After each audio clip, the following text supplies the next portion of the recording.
I'm living with my real family. Through a divorce. My husband, who had been away for work for 3 years, apparently had an affair and even had a child. It was a shock to me, who had known nothing about it. It was an unbelievable betrayal. But I no longer cared.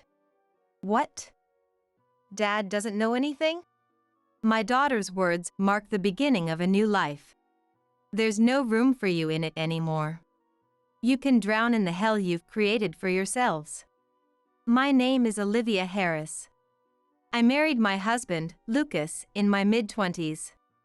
I met Lucas in college, where we were both part of a university club. At that time, I was a member of the literature club. I loved reading and writing novels, which is why I joined. But Lucas was different. He was 2 years older and passionate about becoming a teacher. Apparently, he had always struggled with understanding novels and stories, and he joined the club to improve in that area. He said he wanted to become a teacher because he had met a teacher he respected and wanted to be like her. Apparently, his first love was also that female teacher, which was part of his motivation. When I teased him about his confession, asking if she was a beautiful teacher with a charming beauty mark, Lucas admitted so. You know how they say kids often have their first crush on their teachers? When I asked him why he wanted to become a teacher, Lucas laughed sheepishly and said that it's a fond memory now. I also had dreams of becoming a novelist. But seeing my talented literature club peers strive and fail made me give up on that dream, thinking it was impossible for me. Maybe that's why I was drawn to Lucas. His dedication to his dream attracted me, and it didn't take long for our friendship in the club to turn into a romantic relationship. During our time together at university, Lucas completed his teacher training program. He graduated from college and obtained his teaching license, but he didn't become a teacher right away. He struggled to pass the teacher employment exams. It seems that the number of people who become teachers is decreasing, but this is only true if you look at the overall situation. Our region had a high number of aspiring teachers, and Lucas couldn't pass the exams for several years. This meant he couldn't find a job, and he grew increasingly anxious. In the meantime, Lucas took a job as a tutor at a publicly funded tutoring center. A publicly funded tutoring center is a cram school that is established and operated by a local government and is not for profit. It was apparently established for children who are unable to attend cram schools due to the ongoing economic recession and whose academic ability is declining. Working there would provide him with teaching know-how and be beneficial for his future. Lucas decided to apply for a position at the center. The center also needed people like Lucas, who had obtained a teaching license. Thus, Lucas became a tutor at the center. But his true aspiration was to become a teacher. Seeing Lucas's struggles up close, I strongly thought that I wanted to support his dream. When I shared my feelings with Lucas, he proposed to me. He had been considering marriage for a while, but was hesitant due to his uncertain situation. But my words made him feel that we could face the future together and helped him make up his mind. I might put you through some hardships, but will you live with me? Let's support each other and be happy. He looked at me directly. His unwavering gaze pierced me, and without hesitation, I nodded to his words. Soon after, we got married. I don't think our married life itself was bad at all. I quit my job at the publishing company and became a full-time housewife to support him and his dreams. With the help of my company, I got a job that I could do from home to contribute to our household income. Lucas continued working as a tutor at the public tutoring center while still aiming to become a teacher. In the meantime, our daughter Mary was born, and we supported each other even more. It wouldn't be an exaggeration to say that Mary strengthened the bond between us as a family. However, after several years without passing the exams, Lucas eventually changed his mindset. I'm already a teacher in my own right. I don't need to be a school teacher. I didn't think he was wrong. The children he taught at the tutoring center admired him as a teacher. This, too, was a realization of his dream, so what was the problem? Yeah, I think that's fine. Thus, he decided that being a tutor was his job. But looking back now, I think this decision changed him significantly. At first, there didn't seem to be any changes. However, gradually, something else began to enter his previously serious life. Maybe it was the void left by the time he used to spend striving to become a teacher. Or perhaps it was the release from a state of constant tension.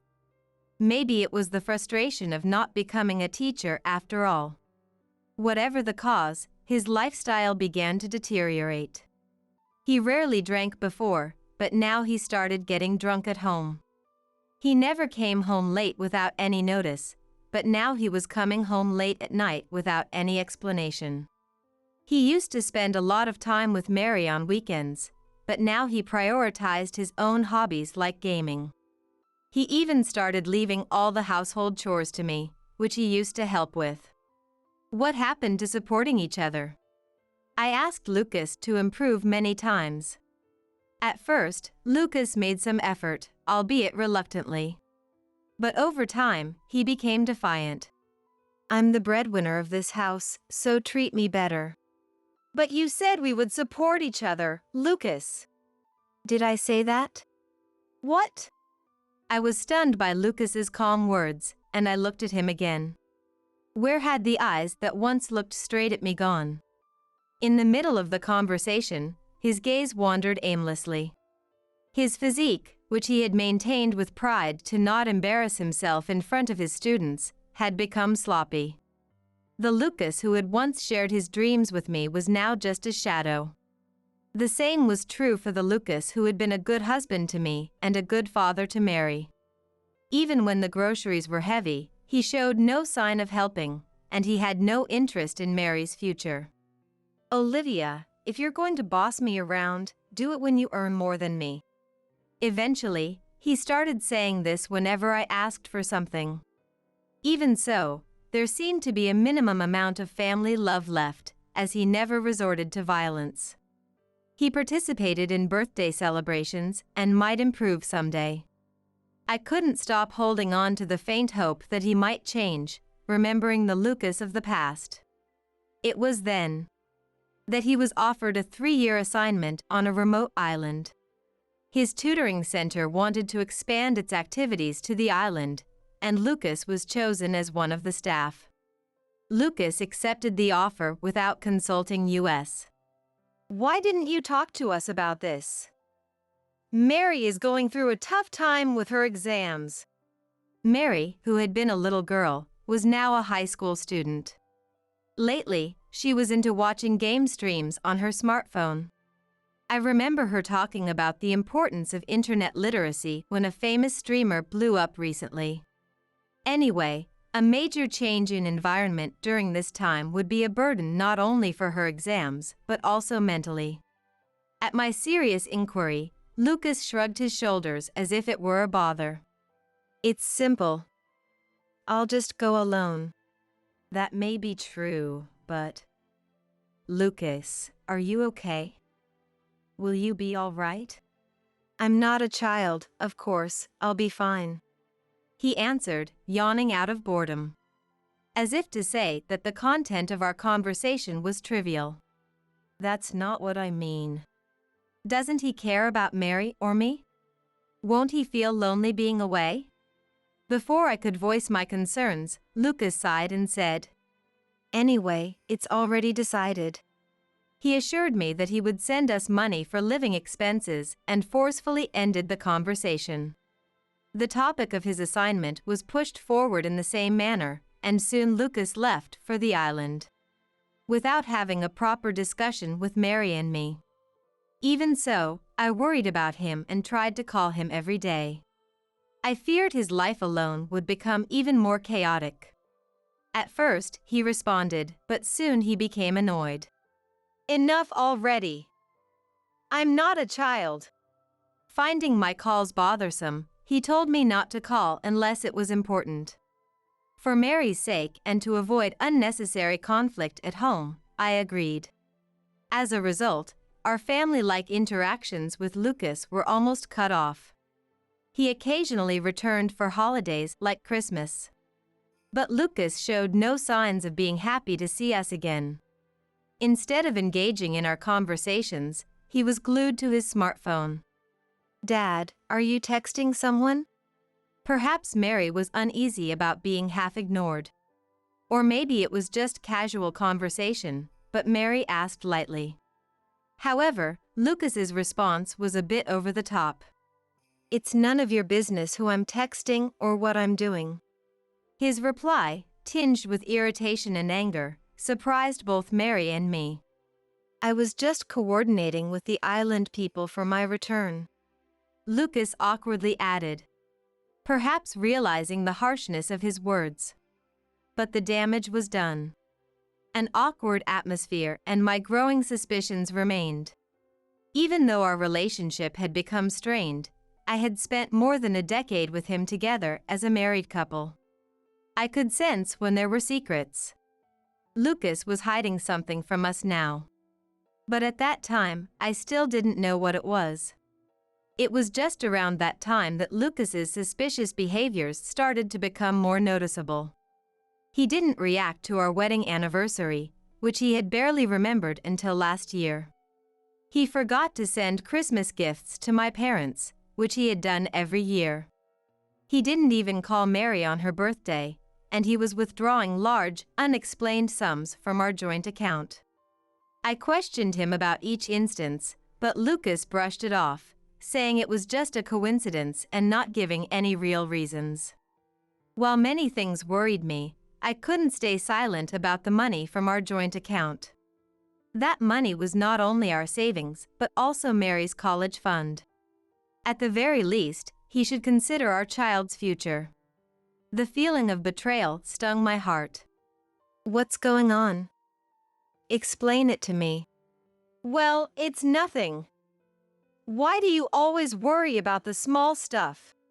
The Lucas I spoke to on the phone after months was no longer the serious person I once knew.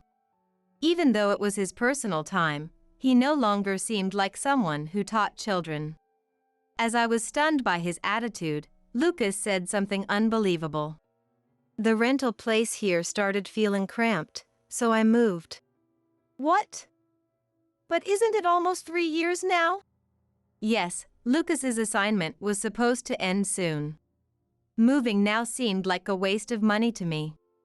I raised my voice without thinking, but Lucas acted as if it were no big deal. "I couldn't help it, it was driving me crazy." "Don't be stingy. I'm still sending money, aren't I?" "You say you're sending money, but you've been sending less lately." Since the beginning of the year, the amount Lucas sent us had decreased by several $100s. On top of that, he was talking about moving and withdrawing large sums without my consent. How could I not say something? But Lucas didn't give a clear answer even to this. "My life is tough too. How can you complain when I'm supporting you? Aren't you ashamed?" Supporting us. Listen. I've had enough of your complaints. I told you before, if you want to boss me around, earn more than me. With that, Lucas hung up abruptly. After that, we lost contact with Lucas. It seemed he was ignoring my calls, as he never picked up. Time passed, and 3 years came to an end, marking the end of Lucas's assignment. Without any contact from him, we didn't know what his plans were. He was supposed to come back, but there was no word about his return or any sign of his belongings being sent back. Even inquiries to the tutoring center were met with privacy policies, and they wouldn't tell us anything. One weekend, while Mary and I were worrying, the doorbell rang suddenly. It must be Lucas, I thought, as Mary and I looked at each other and went to the door. "Hey, long time no see." Standing at the door was indeed Lucas. But he wasn't alone. Next to him was a woman.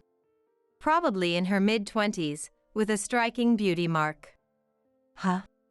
Mary tilted her head as she looked at the woman's face. Did she know her? In the woman's arms was a baby, about 1 year old, sound asleep. Wait, what did Lucas say? Not I'm home, but long time no see. As I was bewildered by the situation, the woman smiled lightly at us. But her expression felt mocking, as if she were belittling us.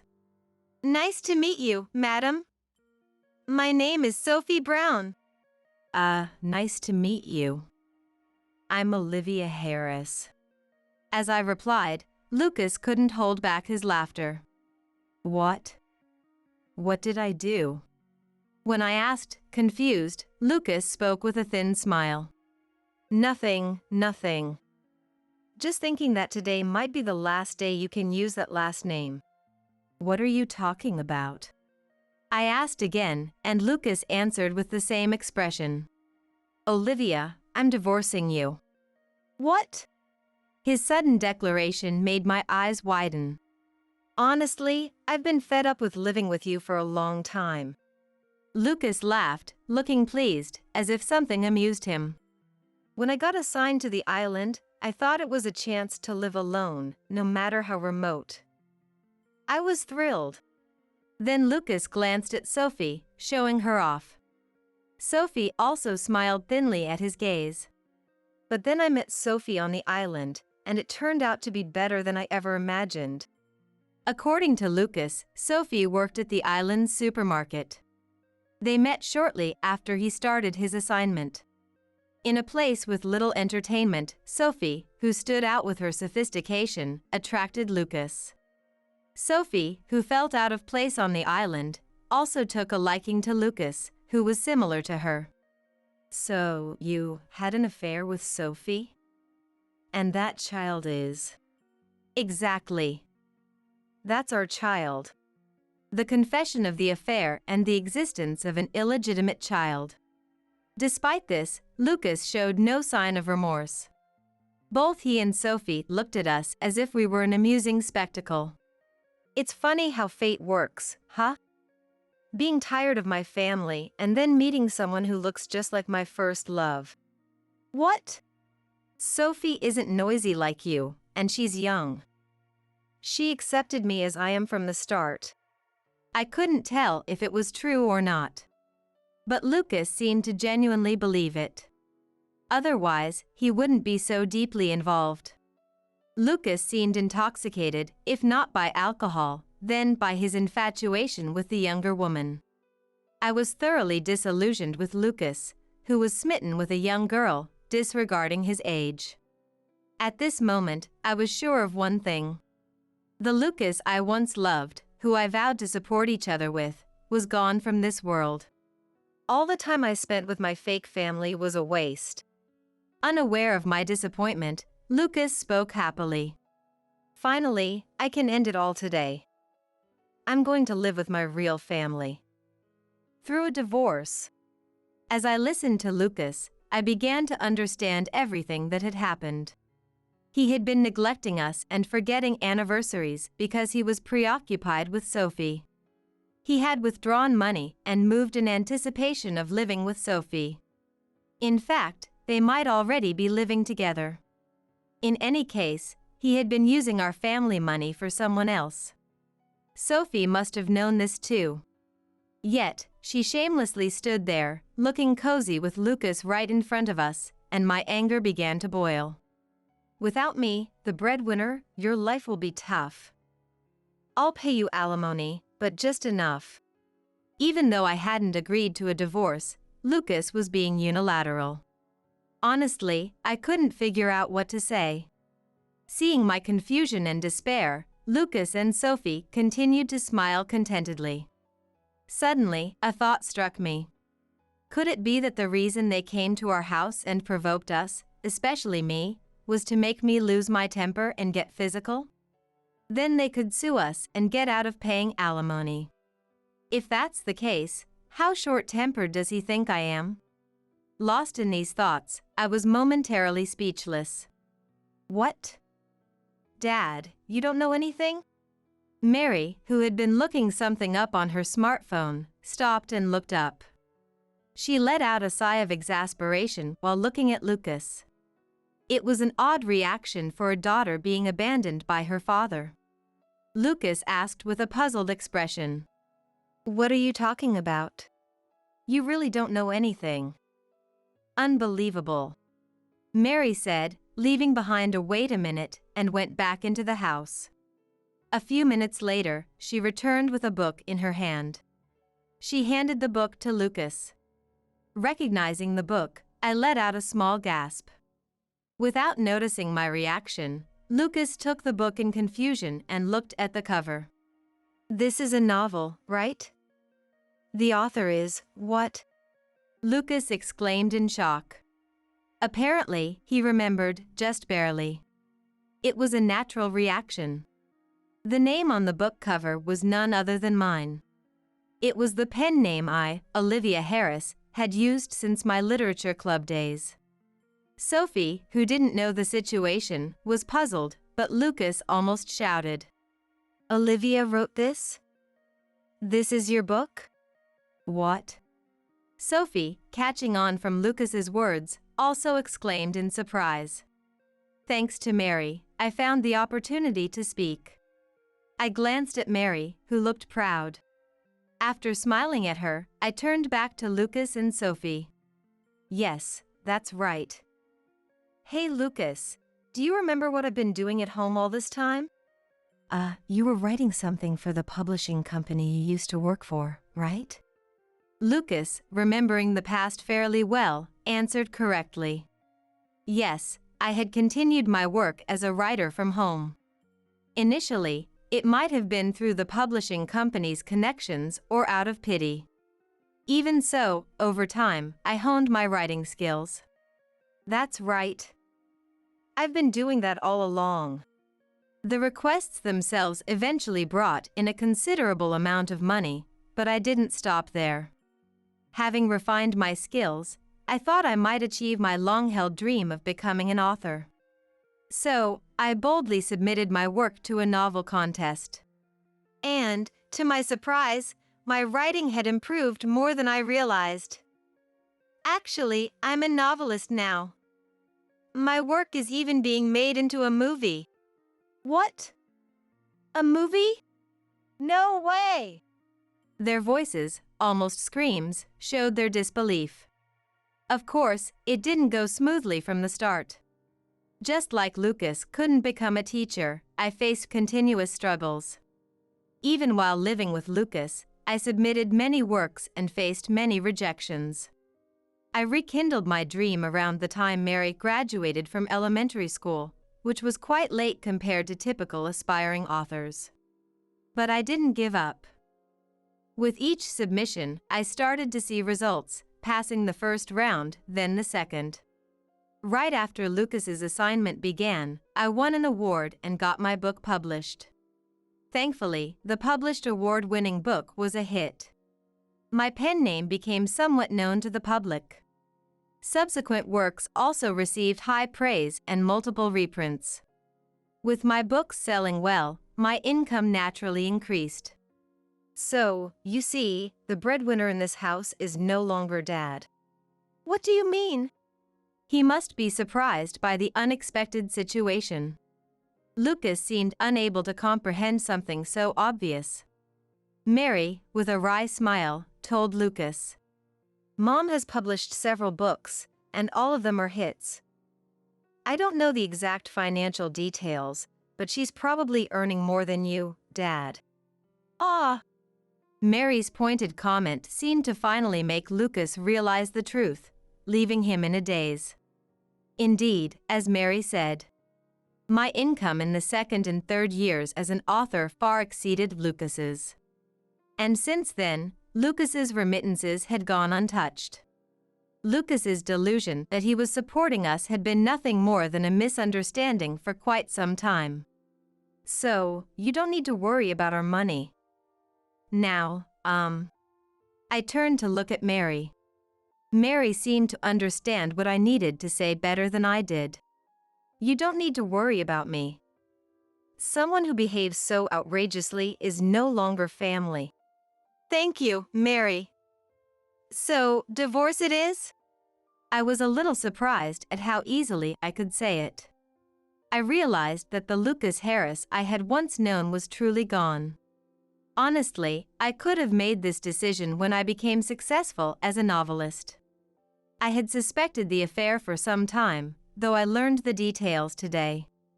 I could have hired a private investigator and made a decision based on their findings. But with Mary's exams approaching and my lingering desire to believe in Lucas, I hesitated. Now, Mary herself told me not to worry. And Lucas shattered my trust. There was no reason to hesitate any longer. Yes, that's fine. As if to affirm my decision, or rather, definitely affirming it, Mary nodded emphatically. Encouraged by Mary's smile, I turned back to Lucas and Sophie. I made my declaration once again. So, Lucas and I will get a divorce. That's what you want, right? Lucas is faced with an unexpected turn of events, was at a loss for words. Then Sophie spoke up. In that case, pay alimony to Lucas. What? Huh? Her words were so outlandish that both Mary and I, and even Lucas, were taken aback. Ignoring the shocked atmosphere, Sophie continued her selfish demands. You're a successful author, right? Then pay Lucas for his emotional distress. Yeah, that sounds good. To my disbelief, Lucas started to agree with her. While Mary and I were too stunned to speak, they continued. How can you not be ashamed of hiding something so important from me? I've been hurt. Pay alimony. That's right. You should pay us money, madam. You liar. Wait, you're the one who has been deceitful all along. And Lucas never bothered to know. I had tried to tell Lucas several times about my goal of becoming a novelist. But Lucas had dismissed it as a trivial matter or a nagging complaint. Or he mistook it for nagging and didn't want to listen. Eventually, I started to give up on talking to Lucas about my dreams. Even so, if Lucas had continued to show interest in me, if he had tried to listen, I would have told him at any time. But Lucas dismissed my feelings entirely. Shut up! You were trying to keep all the money for yourself, weren't you? And you deceived me. Lucas's selfish interpretation of the situation made me weary. I wanted to end this conversation quickly, but I couldn't think of how.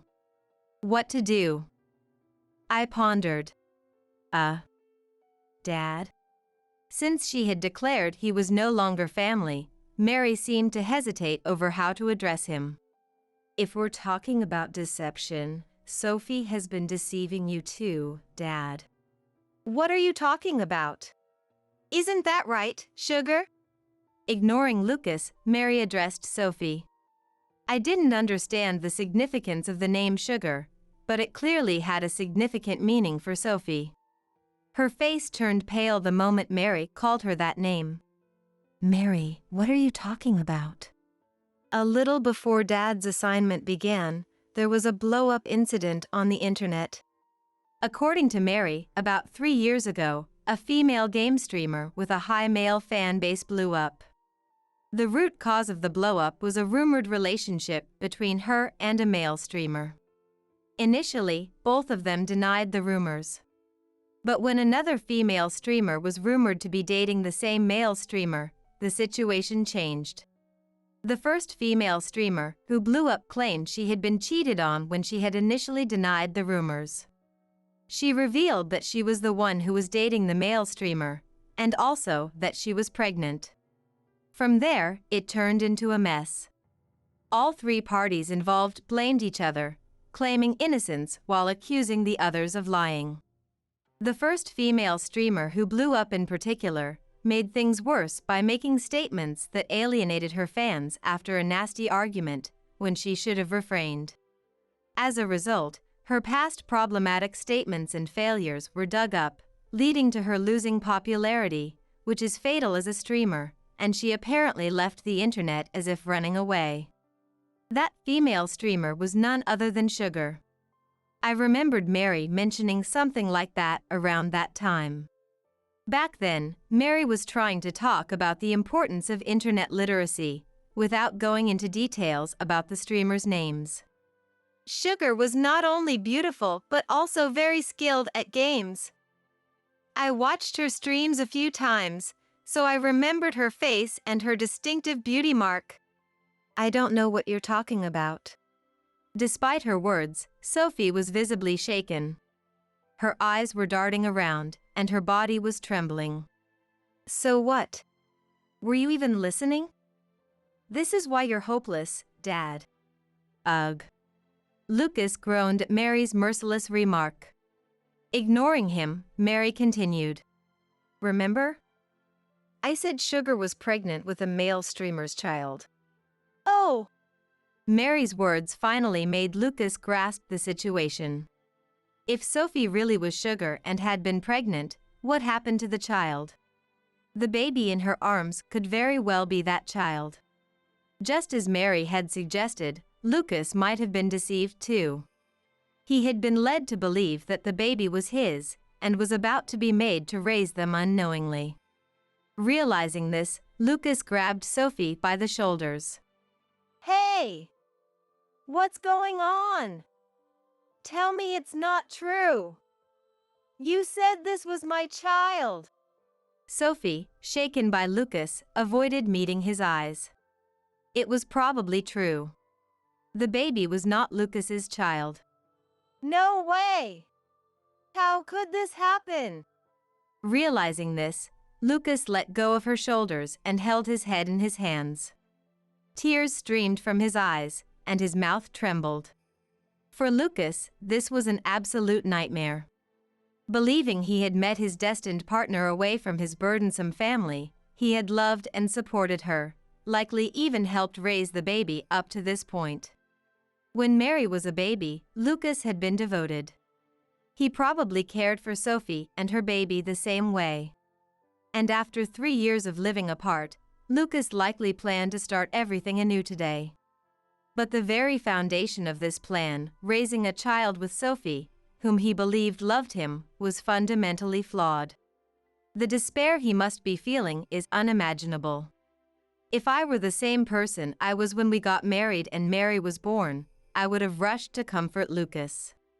But now, any feelings of affection I had for Lucas had completely vanished.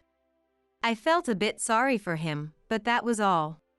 I'm sorry. Sophie wailed as she sat on the ground, crying. This is ridiculous. I spent my salary to support you, helped with the move, and this is what I get? I said I'm sorry. What? Lucas's voice was full of anger as he glared at her. This woke the baby in Sophie's arms. It was a wonder the baby had been sleeping until now. The baby looked around with a tense expression and soon began to cry. Noticing this, Sophie hurriedly tried to calm and soothe the baby. Stop it, you old codger, you're making the baby cry. Old codger? It seemed Lucas had never been called that before. He looked stunned in a different way now. To Sophie, calling Lucas an old codger was probably natural. Seeing Lucas's shocked expression, Mary almost burst out laughing. Now was the time to intervene. With that in mind, I knelt beside Sophie. Here, let me hold the baby. You don't want to make her cry, right? What? Taking the baby from Sophie, I gently cradled and rocked her side to side. My old parenting skills seemed to still be effective. The baby gradually stopped crying and soon gave me a smile. Both Sophie and Lucas watched in silence, speechless. In the calm atmosphere, I spoke in a gentle voice. Lucas, you talked big, but aren't you the one who's been messing around? What did you think of Mary and me? Well, it was a moment of weakness. Dad. Mary held a finger to her lips, signaling Lucas to be quiet. Not wanting to make the baby cry again, Lucas continued in a subdued voice. I was deceived by her. You and Mary are my only family. Please, forgive me. Had it not been for his recent actions, his words might have been touching. But the fact that he and Sophie had mocked and insulted us couldn't be erased. Sorry, but I can't see it that way anymore. While today's events were decisive, the accumulation of everything that had happened before couldn't be ignored. The rift between us and Lucas was irreparable. I was sure of that. I want a divorce, so prepare yourself for that. And you will pay alimony. Also, Sophie. Yes. Like Lucas, who had just been told we would divorce, Sophie looked pale. She was likely fearing the alimony. After all, she had attached herself to Lucas for the sake of raising a child. I could imagine she didn't have much savings herself. Leaning closer to Sophie, I whispered in a voice Lucas couldn't hear. You don't want to pay alimony, do you? She nodded vigorously at those words. I continued. If you help me gather evidence of Lucas's infidelity, I'll reduce the amount a bit. In reality, if Lucas refused to accept our demands and fought back, getting a divorce wouldn't be easy. With her cooperation and a lawyer's help, we could make it work. Though it angered me to reduce the amount, it was a necessary compromise. Sophie seemed to consider it for a moment before nodding again. This would help settle things. I sighed in relief. The sleeping baby, uncowing of our struggles, came into view, and I couldn't help but smile wryly. 2 months later, Lucas and I were officially divorced. He agreed to pay alimony. Of course, I retained custody of Mary. During our discussions, I reported the infidelity to his parents, who helped mediate, ensuring a fair division of assets. His parents deeply apologized for Lucas's actions. I felt sorry for making them sad, as we had always had a good relationship. Lucas readily agreed to the alimony and the divorce, but he kept insisting on another chance. He claimed he was the victim and that Sophie was the one at fault. His parents were so infuriated by his pathetic display that they thoroughly scolded him, which finally made Lucas give up. As a result, the divorce proceedings were significantly prolonged. Sophie helped gather evidence of the affair, so I reduced her alimony as promised. She agreed to pay it in installments, but her troubles didn't end there. Sophie thought she could live unnoticed on the island until people forgot about her. But that turned out to be a naive thought. Whether someone on the island recognized her or someone persistently tracked her, I don't know. Our divorce scandal might have triggered something. Either way, the fact that sugar was on the island leaked, and the information spread online. Among the reactions were threats suggesting dangerous actions against her. As a result, Sophie couldn't stay on the island and had to leave hurriedly. It seems she continues to be chased by online trolls, leading a harsh life moving from place to place with her baby. Lucas had planned to marry Sophie and continue teaching on the island. He had even completed the necessary paperwork. But the facts about his divorce leaked at his workplace, damaging his reputation severely. Though not as revered as a teacher, a lecturer is still a person in a position of authority. Someone who is cheating shouldn't be in such a position. People wouldn't want that. It's natural for people to feel that way. Eventually, unable to withstand the scrutiny, Lucas resigned voluntarily. This information also reached his former school, and Lucas could no longer work as a lecturer locally. But he still had to pay alimony to me and child support for Mary. With everything falling apart, Lucas took up manual labor, a far cry from his previous work. His body, unaccustomed to physical labor, couldn't keep up, and he's now exhausted and emaciated. I saw a photo of his first love, the teacher, during a discussion with his parents, and honestly, except for the tear mole, she didn't resemble Sophie. It was probably just an excuse for his escapism. I wonder, what if he had never given up on his dream of becoming a teacher? Maybe he wouldn't have had the affair, and we could have lived happily as a family. But that's just wishing things had been different. Lucas chose his path to ruin and kept going. Now, I can only hope he finishes paying child support and alimony and then lives a decent life. As for me, I'm doing well as a novelist. When I told my editor about using this experience as a story, they were excited and found it interesting, so I plan to write it seriously. Mary is also living her student life without any issues. I was worried the prolonged situation might affect her, but she seems fine. Still, there's a chance she's dealing with hidden stress. So, I plan to take her out for a luxurious dinner soon. I don't know what the future holds. But I want to live happily with Mary and cherish our time together. Mom, do you hear something? It was a weekday afternoon, and I had just returned home with my daughter, preparing for exams, who had come down with a fever. From the supposedly empty second floor of our house, we could strangely hear noises.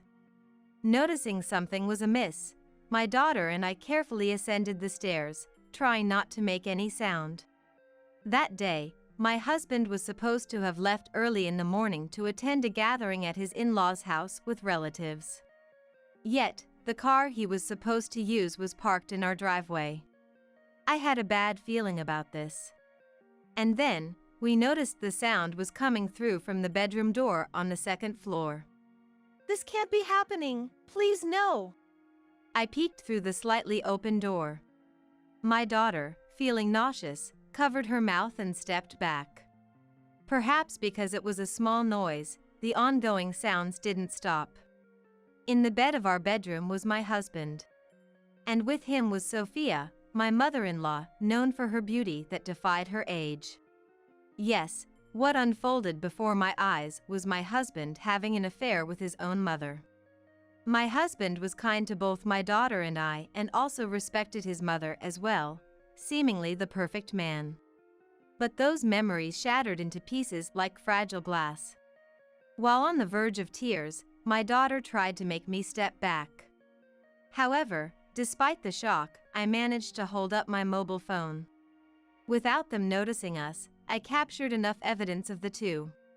Then, I left to let my sick daughter rest. Aria, I'll talk to the two of them. Please wait downstairs and keep warm. My name is Isabella, 45 years old. I work at an office and live happily with my husband William, who is 4 years younger than me, and our daughter Aria, preparing for her college entrance exams. I met my husband through my father.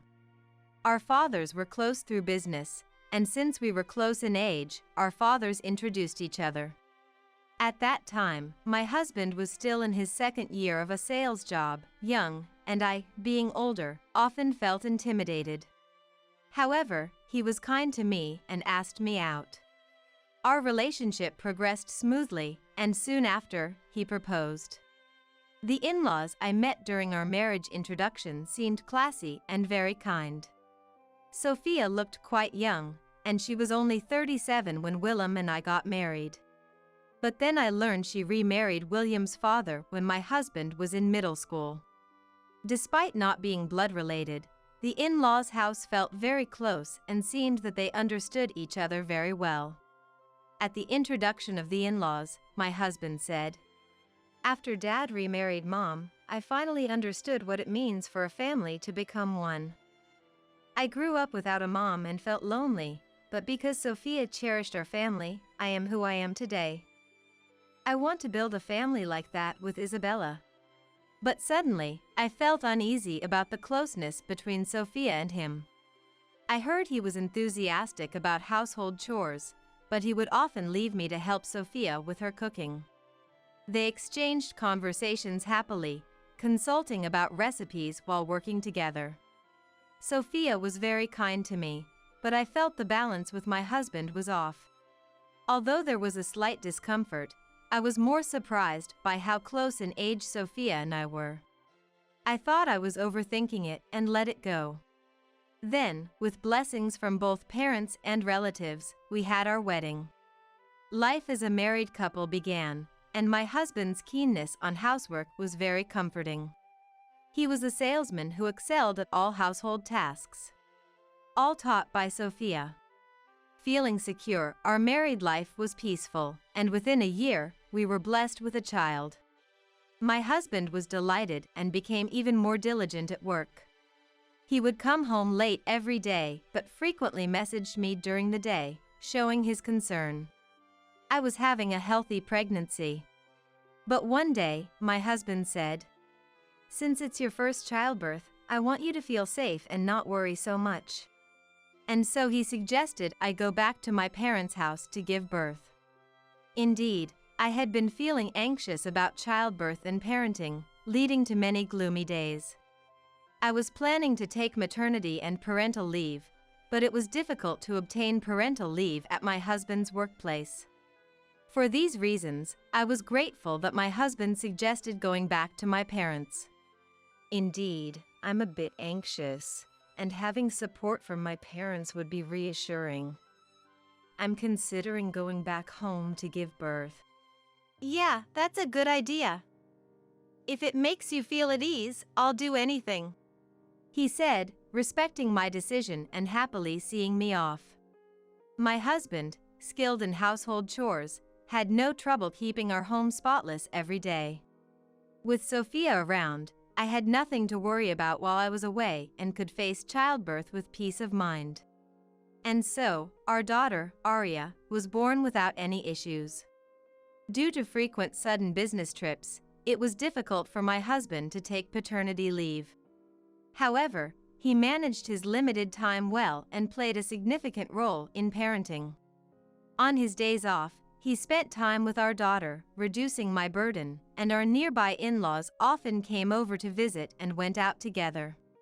Even after our daughter was born, my husband would often rely on Sophia, calling her to come over, wanting to spend time together.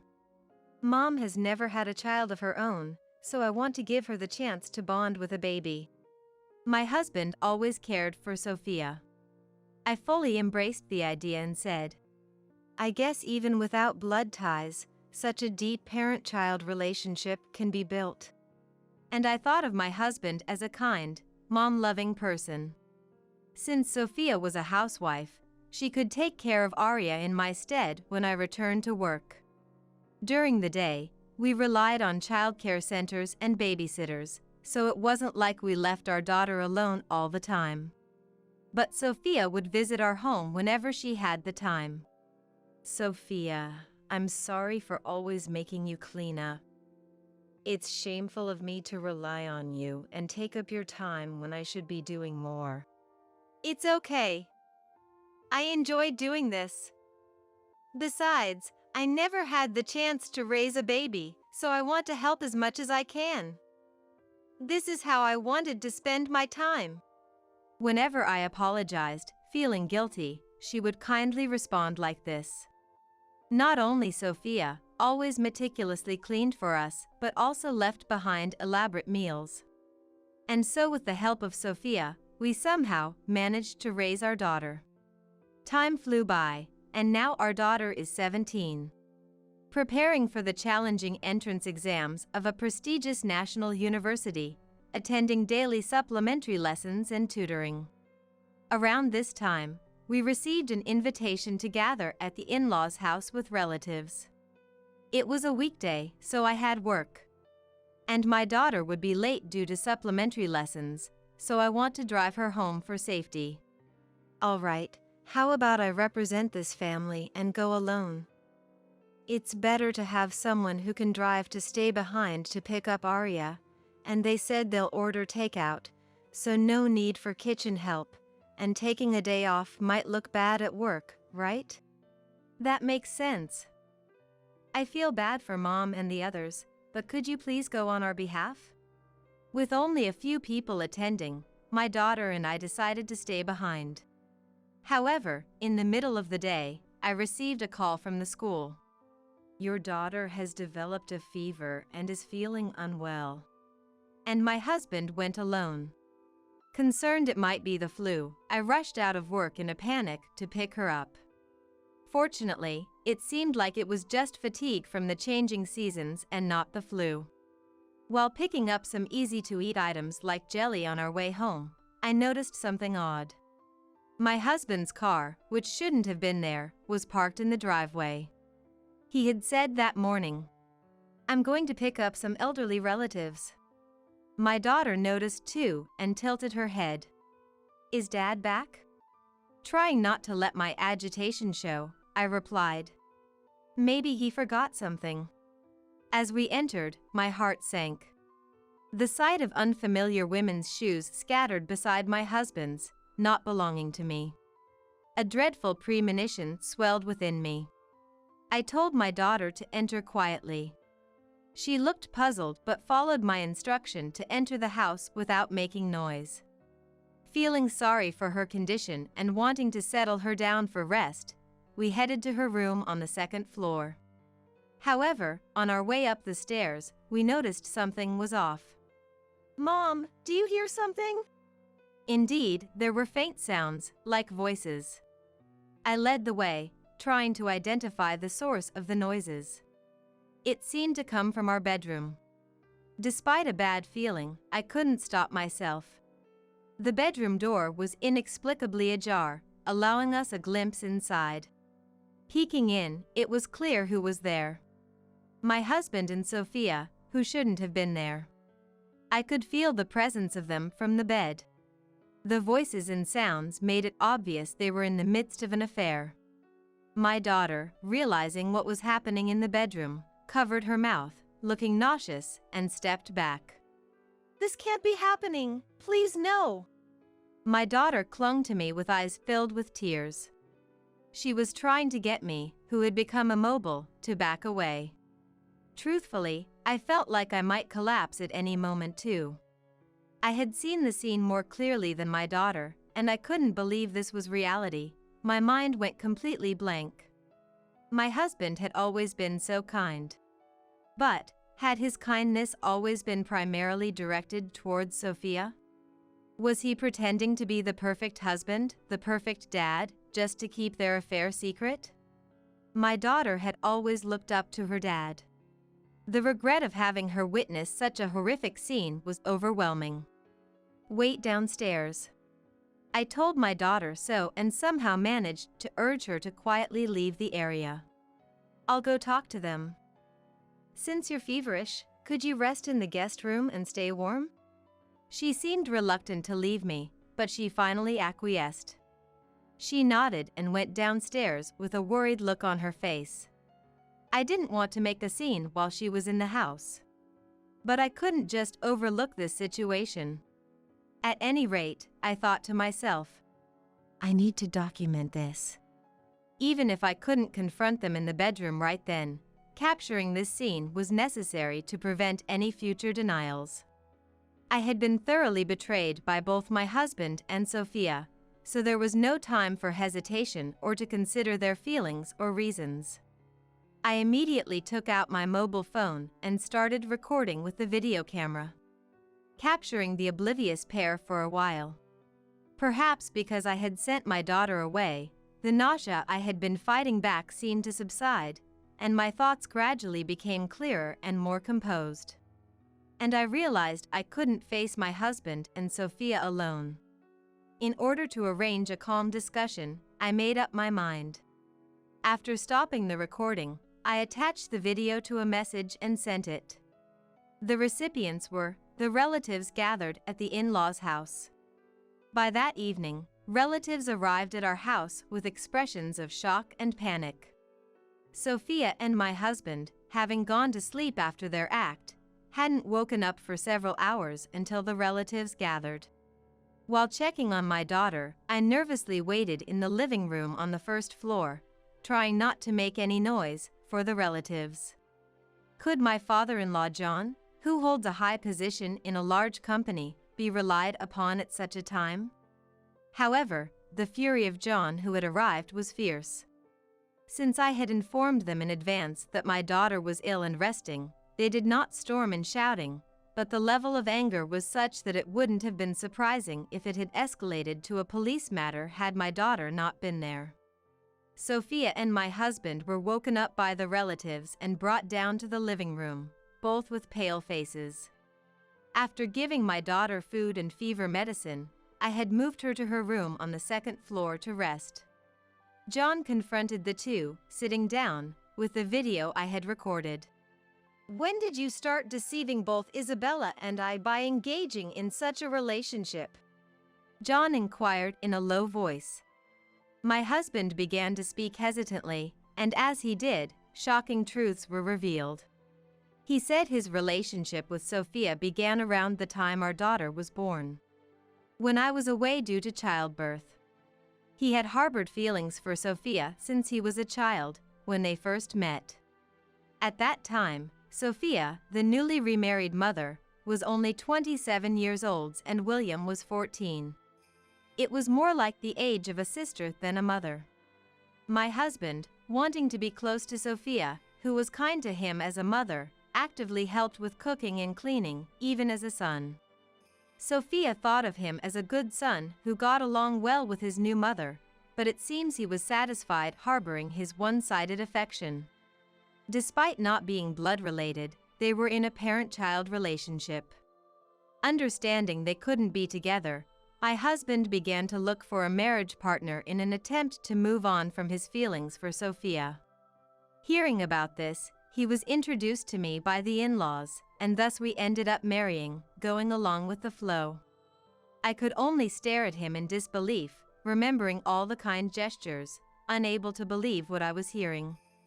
But I couldn't forget her.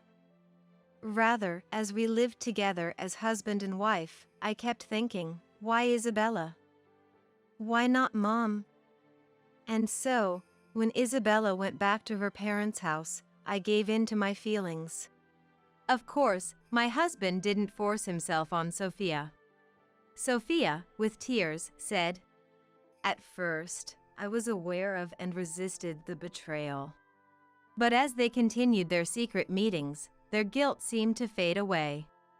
At the time of their remarriage, due to the in-laws' age, there was no discussion about having a second child.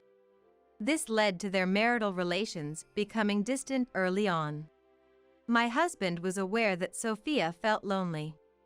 Sophia, who always had a preference for handsome men, found herself irresistibly drawn to her young and well-featured stepson. Despite her initial resistance, she eventually succumbed to his advances. We listened to her candid confession, struggling to suppress our nausea. This relationship had continued for 17 years until now. All of us, including myself and the relatives, were speechless. It was revealed that my husband told me he would attend the family gathering, while he told the relatives that our family would not be able to attend. Sophia left the house early in the morning, claiming she suddenly felt ill and needed to visit the hospital, but she went straight to our home where my husband greeted her, and they headed to the bedroom. This was not the first time such lies were told. All of us had been deceived for 17 years. The relatives could have handled the situation maturely if it were just among adults, but the fact that their relationship was known to their own daughter compounded the issue, leading to strong disapproval. I can't believe you've been sneaking around and deceiving everyone like this. Think about what society will say. How do you plan to explain this to Arya? This isn't just about the two of you. Do you understand? The relatives took turns denouncing the two. However, they seemed to become defiant, beginning to defend each other. We truly love each other. There's no blood relation. It's not a problem since we're not actually a parent and a child. Maybe it's Dad's fault for neglecting her. I silently endured their painful excuses. John and I demanded a divorce from our partners. Neither my husband nor Sophia opposed, and all parties present signed the divorce papers on the spot. Later, John and I hired lawyers to seek compensation related to the divorce. Considering the impact on our daughter, my ex-husband had already moved out to live in a hotel, where Sophia, now ousted from her home, joined him. They decided to live together openly, but Sophia, having been a housewife for many years and was used to marrying a high-earning executive, was known for her extravagant spending, which my ex-husband only discovered after moving in with her.